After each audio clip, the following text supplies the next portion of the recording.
নমস্কাৰ মই বিনোদ ভাণ্ডাৰী ILC international Guwahati Assam আমি ইংৰাজী শিকা ভিডিঅ' সিৰিজত আমি লাহে লাহে আগবাঢ়ি আছো যথেষ্ট আগবাঢ়িলো আৰু এতিয়া আপোনালোকে কেনেকৈ ইংৰাজীনো ক'ব কেনেকৈ আপোনাৰ ইংৰাজীটো কোৱাটো আৰম্ভ হ'ব তাকে সেই প্ৰচেছটোত আমি আগবাঢ়িছো যথেষ্ট আগবাঢ়িলো আৰু যদি যিবিলাক ভিডিঅ'বোৰ দিয়া হৈছে সেই ভিডিঅ'টো যদি স্কিপ কৰি দিয়ে তো ইয়াত কষ্ট পাব সকলো কথাবোৰ সিৰিজ ওয়াইজ হয় এটাৰ লগত আন এটা সংগতি ৰাখি বনোৱা কথা হয় ঠিক আছে আৰু এতিয়া মেইন টপিক আমি পালোহি কনষ্ট্ৰাকচন অফ সেন্টেন্সেস বাক্যৰ গাঁথনি ইমান দিন যে আমি শিকিলো শব্দত কি কেনেকৈ হয় শব্দৰ এড্ৰেছবোৰ পাৰ্টস অফ স্পীচবোৰ আমি শিকিলো কিয় শিকিছিলো এই ইয়াত ওলাব এতিয়া বুজি পাইছেনে ইমান দিন যে সাগে আপোনালোকে কপি ধুনিয়াকৈ নোট ডাউন কৰিছে তো এতিয়া কামত আহিব যদি আপুনি নোট ডাউন কৰি ধুনিয়াকৈ পঢ়িছে মনত থৈছে তো আৰু বেষ্ট হ'ব ঠিক আছে তো আপোনাক ইংৰাজী কোৱাৰ পৰা কোনেও বিৰত হ'ব নোৱাৰে ঠিক আছে তো ইংৰাজী কোৱাটো ইমান সহজ হয় ইমান সহজ আৰু সৰল পদ্ধতিৰে আপোনাক ILC এ লৈ আনিছে জাস্ট কথাবোৰ মানক আৰু ইংৰাজী কোৱা আৰম্ভ কৰক ঠিক আছে বলকচোন আমি শিকো কনষ্ট্ৰাকচন অফ সেন্টেন্সেছৰ বিষয়ে তো আমাৰ ইয়াত কি হ'ব নাম্বাৰ A আমি পাম simple present tense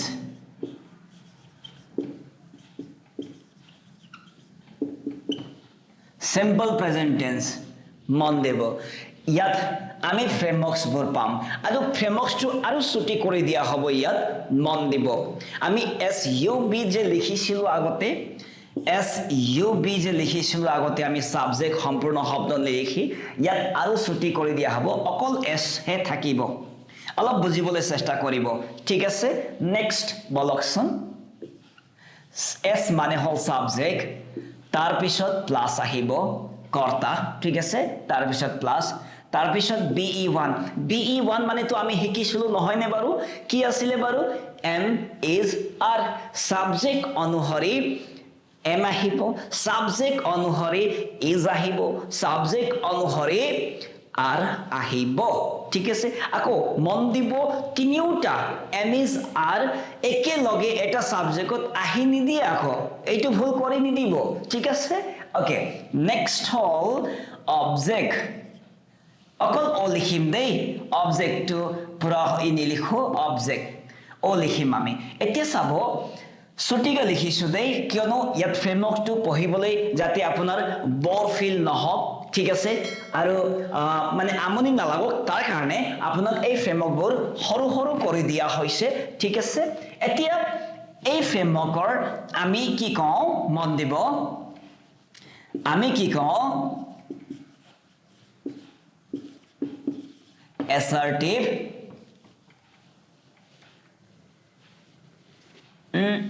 প্ৰথমে আমি পজিটিভ শব্দটো লিখি লওঁ positive assertive sentence নতুবা ইয়াক ছুটিকৈ PS বুলি জনা যায় মন দিব PS মানে positive sentence ইয়াৰ পিছে আকৌ পুলিশ স্টেশনও হয় হয়নে কিন্তু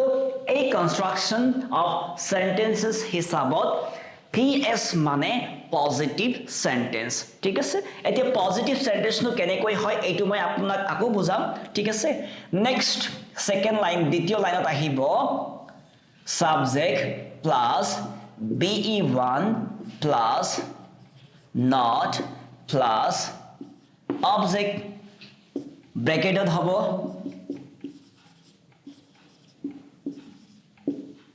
নেগেটিভ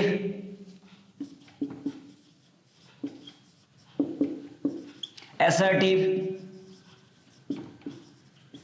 sentence NS চমুকৈ আমি NS বুলি জানো NS মানে হল নেগেটিভ সেন্টেন্স ঠিক আছে এতিয়া নেক্সট আমি পাম BE1 সাবজেক্ট অবজেক্ট প্ৰশ্নবোধক বাক্য ইয়াক আমি কওঁ পজিটিভ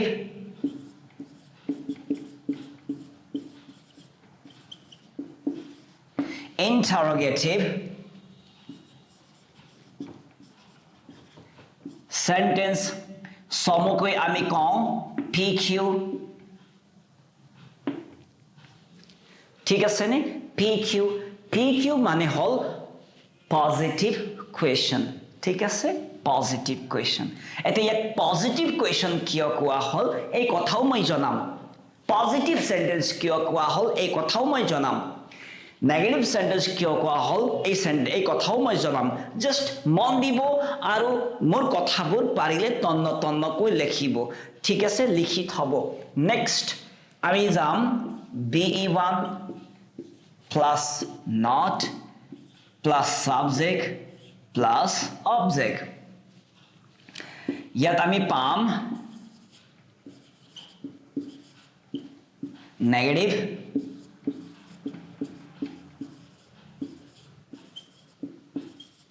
interrogative sentence নতুবা NQ ঠিক আছে NQ এতিয়া মন দিব বিশেষকৈ এই ধৰণে আমি কথা পাতো দৈনিক জীৱনত মন দিব এই ধৰণে আমি প্ৰায়বোৰ কথাবোৰ পতা যায় তো প্ৰথম লাইনত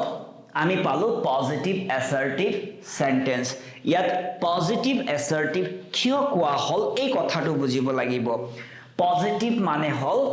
প্ৰথমেটো অ্যাসাৰ্টিভ বুজিব লাগিব অ্যাসাৰ্টিভ মানে হল বাক্যটোৰ আৰম্ভণি সাবজেক্ট হ'ব লাগিব পাইছো আমি ইয়াতো অ্যাসাৰ্টিভ পালো ইয়াতো অ্যাসাৰ্টিভ পালো অ্যাসাৰ্টিভ সেন্টেন্স মানে হল বাক্যৰ আৰম্ভণি সদায় সাবজেক্টেদি হয় ঠিক আছে এতিয়া নেক্সট হল পজিটিভ মানে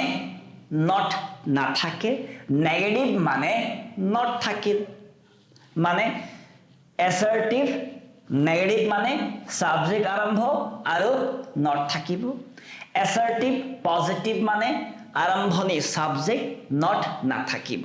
PS NS ছুটিকৈ সৰু শব্দ দি আমি জানিব লাগিব কোড ওয়াৰ্ডেদি ঠিক আছে নেক্সট হল কোৱেশ্চন ইন্টাৰোগেটিভ মানে হল কোৱেশ্চন হয় কি কোৱা হল ইন্টাৰোগেটিভ মানে হল কোৱেশ্চন একদম মন দিব এতিয়া ইন্টাৰোগেটিভ মানে দুইটাতে পোৱা গৈছে কোৱেশ্চন এতিয়া কোৱেশ্চন সেন্টেন্স বুলি কোৱাৰ লগে লগে আৰম্ভণি সেন্টেন্সৰ আৰম্ভণিটো সদায় হেল্পিং ভাৰ্বেদি হয় ঠিক আছে এইফালে চাওকচোন বিফোর সাবজেক্ট হেল্পিং ভার্ব আমি পাম দেখা পাইছে নে বিফোর সাবজেক্ট হেল্পিং ভার্ব পালো আমি that means question positive question মানে নট থাকিব নালাগিব নেগেটিভ কোৱেশ্চন মানে নট থাকিব লাগিব বাস ইমানেটো আছিল বুজি পাইছে নে ওকে তো এতিয়া এই সেন্টেন্সটোৰ কথা আপুনি এই ফ্ৰেমৱৰ্কৰ কথাটো চাগে আপুনি বুজি পাইছে পাৰিলে লিখি লব মই যি কৈ আছো আপুনি আপোনাৰ মনত উঠা প্ৰশ্নৰ উত্তৰ মই বুজোৱা কথাখিনিত লুকাই আছে শুনিবচোন ভালকৈ ঠিক আছে এতিয়া আমি এই ফ্ৰেমৱৰ্কৰ ভাঙনিটো অলপমান অসমীয়াৰ ভাঙনিটো জাস্ট কৰিব বিচাৰিছো মই ঠিক আছে এই ফ্ৰেমৱৰ্কত সেন্টেন্সবোৰ কেনেকুৱা ধৰণৰ হয় যেটো নেকি আপুনি প্ৰ্যাকটিস কৰিব কব লিখিব ঠিক আছে এই ক্ষেত্ৰত কি হয় প্ৰথম লাইনটোৰ অসমীয়া ভাঙনি হ'ব যেনেকৈ মই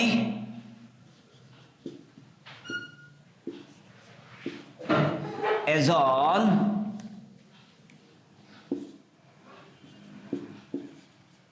ছাত্ৰ হয় মই এজন ছাত্ৰ হয় দেখা পালে এই ফ্ৰেমৱৰ্কৰ সেন্টেন্স লিখিলে এনেকুৱা অৰ্থ হয় আৰু আমি যে পাইছিলো সাবজেক্ট B1 অবজেক্ট কোনটো ফ্ৰেমৱৰ্কত লাগিছিল আমাক কোনটো ক্ষেত্ৰত এটা আছিল জেনাৰেল ট্ৰুথ তাৰপিছত আমি পাইছিলো ৰিকল কৰিব পাৰিব নুচুৱাকৈ ক'বলৈ চেষ্টা কৰিব জেনেৰেল ট্ৰুথ আছিলে তাৰপিছত প্ৰেজেন্ট এক্সিষ্টেন্স আছিলে তাৰপিছত কি আছিলে অলপ মনত পেলাকচোন তাৰপিছত আছিলে প্ৰেজেন্ট এক্সিষ্টেন্স once again মই ৰিপিট কৰিব বিচাৰিছো এটা আছিল জেনেৰেল ট্ৰুথ তাৰপিছত প্ৰেজেন্ট প্ৰফেশন তাৰপিছত প্ৰেজেন্ট এক্সিষ্টেন্স ঠিক আছে তো মই এইটো প্ৰফেশন হিচাপে পালো মই এজন ছাত্ৰ হয় ইয়াক ক'বলৈ এই ফ্ৰেমৱৰ্ক ব্যৱহাৰ কৰিব লাগিব ঠিক আছে ঠিক তেনেকৈ এই সেকেন্ড নম্বৰ ফ্ৰেমৱৰ্কত আকৌ মই নহয় কম নহয় মই এজন ছাত্ৰ নহয় কম নহয় সেই ক্ষেত্ৰত এই ফ্ৰেমৱৰ্কটো লাগিব নেগেটিভ assertive অসমীয়াত লিখি আছো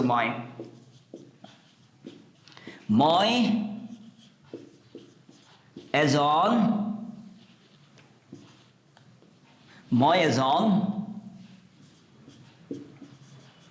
ছাত্ৰ নহয় দেখা পালেনে তাৰ পিছত এই টিউনিংটো ধৰিবলৈ চেষ্টা কৰিব ঠিক আছে নেক্সট হল আমি পাম এই হিচাপত প্ৰশ্নবোধক হিচাপত কেনেকৈ কম আমি মই এজন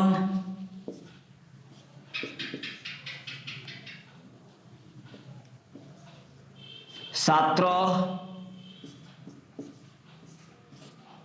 হয়নে মই এজন ছাত্ৰ হয়নে কাবাক যদি সুধিব বিচাৰে ঠিক আছে এই ক্ষেত্ৰত আপোনাক লাগিব পজিটিভ কোৱেশ্চন তাৰ পিছত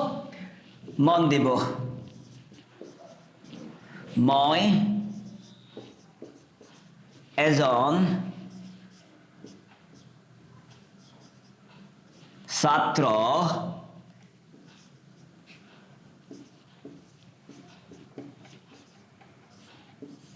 নহয়নে দেখা পালে এই ফ্ৰেমৱৰ্কত অৰ্থবোৰ এনেকুৱাকৈ ওলাই দেখা পাইছে মই এজন ছাত্ৰ হয় পজিটিভ মন দিব মই এজন ছাত্ৰ নহয় তাৰ পিছত আমি কি কওঁ মই এজন ছাত্ৰ হয়নে সুধিবলগীয়া হয়তো কেতিয়াবা এই ক্ষেত্ৰত তাৰ পিছত মই এজন ছাত্ৰ নহয়নে হৈ গ'ল ঠিক আছে এই ধৰণৰ সেন্টেন্সটো ইয়াত আহে ঠিক আছে তো মই এইটো ইৰেজ কৰি দিওঁ হা তাৰ পিছত যদি লিখিব লাগে লিখি লব ঠিক আছে আৰু মোৰ পিছে পিছে সেন্টেন্সটো বনাও ঠিক আছে মোৰ পিছে পিছে সেন্টেন্স বনাব লাগিব ঠিক আছে তো যিকোনো ৰকমে IELTS টেকনিকৰ সহায়ত আপোনাৰ ইংৰাজীটো মুখৰ পৰা ফুটিবই লাগিব ইমানখিনি মই মানে এটা কথা দিছো আৰু ঠিক আছে বলকচোন মোৰ পিছে পিছে লিখিব সাবজেক্ট কৰ্তা যেনেকৈ মই লিখিলো ঠিক আছে তাৰ পিছত আই লগত কি আহিব আই লগত এম ইজ আৰ কি আহিব এম আহিব এম আই এম তাৰ পিছত ধৰি লওক গুৱাহাটীত আছো বুলি ক'ব লাগে গুৱাহাটীত আছো আই এম এন গুৱাহাটী হৈ গ'ল সেন্টেন্সটো ইয়াৰ মানে মই গুৱাহাটীত আছো ঠিক আছে তাৰ পিছত এই সেন্টেন্সক নেগেটিভ কৰিবলৈ কি হ'ব লাগিব এই নেগেটিভ সেন্টেন্সটো আই আহিব তাৰ পিছত কি লাগিব চাব দেই এম তাৰ পিছত আহিব লাগিব নট তাৰ পিছত অবজেক্টটো ইন গুৱাহাটী মন দিব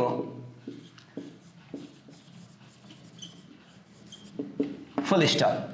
I am not in Guwahati কি কোৱা হ'ল sir I am not in Guwahati এইটো অলপমান স্পেচটো বেছি লৈছে ঠিক আছে I am not in Guwahati এটা প্ৰশ্ন কৰিব লাগিব মই গুৱাহাটীত আছো নে কেনেকৈ কম প্ৰথমে হেল্পিং ভাৰ্বটো আগত লওঁ দেখা পাব দেই চাব মোৰ পিছে পিছে লিখি থাকিব হিকি থাকিব মন দিব লিখি থাকিব হিকি থাকিব yes please am I in Guwahati হৈ গ'ল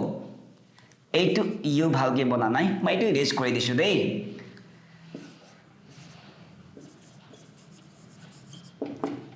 প্ৰশ্নবোধক বাক্য কি ক'লো আমি am I in Guwahati মই গুৱাহাটীত আছো নে হৈ গ'ল ইমান সহজ হয় তাৰ পিছত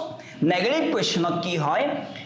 এম প্লাছ নট আমি শিকি আহিছিলোঁ এম প্লাছ নট এটা অপশ্যন আছে আণ্ট আৰু এটা অপশ্যন আছে এম আই নট ঠিক আছে বিশেষকৈ এমৰ ক্ষেত্ৰত M I not in Guwahati হৈ গ'ল ঠিক আছে মই এবাৰ ৰিপিট কৰি আছো I am in Guwahati I am not in Guwahati am I in Guwahati aren't I in Guwahati or am I not in Guwahati হৈ গ'ল ইমান ধুনীয়া সেন্টেন্স ঠিক আছে আপুনি এইটো এটা সেন্টেন্সত ধৰা যায় এটা সেন্টেন্সক চাৰি ওয়েত চাৰিটা ফৰ ওয়েছত আমি কনভাৰ্ট কৰিলো গতিকে লৈ এই কথাটো আপুনি প্ৰ্যাকটিস কৰা 10টা 15টা সেন্টেন্স যিমান পাৰে ঠিক আছে যিমান পাৰে এই কথাটো আপুনি লিখিব আৰু এই কনস্ট্ৰাকশন অফ সেন্টেন্সেস যেটো লিখা হল ইয়াৰ আনেটা নামে দিও আমি জানো সেই নামটো হল ফৰ ওয়েজ ফ্ৰেমৱৰ্কস এইটো মই লিখি দিও দেই ফৰ ওয়েজ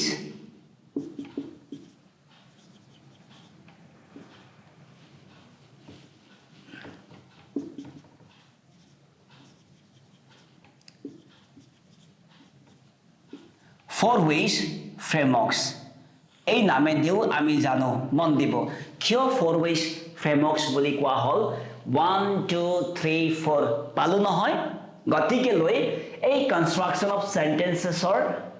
বিপৰীতে বা ইয়াৰ ঠাইত আমি ৰিপ্লেসত আমি ফৰ ওয়েজ ফ্ৰেমৱৰ্কস বুলি আমি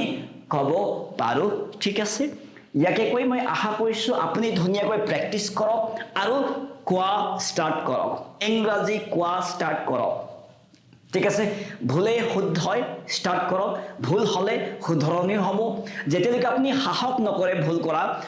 মানে শুদ্ধ কেনেকৈ হ'ব ঠিক আছে ট্ৰাই কৰা স্টাৰ্ট কৰক ইয়াকে কৈ মই আজি এই সমু ভিডিও সৰু এটা ভিডিও ইয়াতে সামৰণি মাৰিছো ধন্যবাদ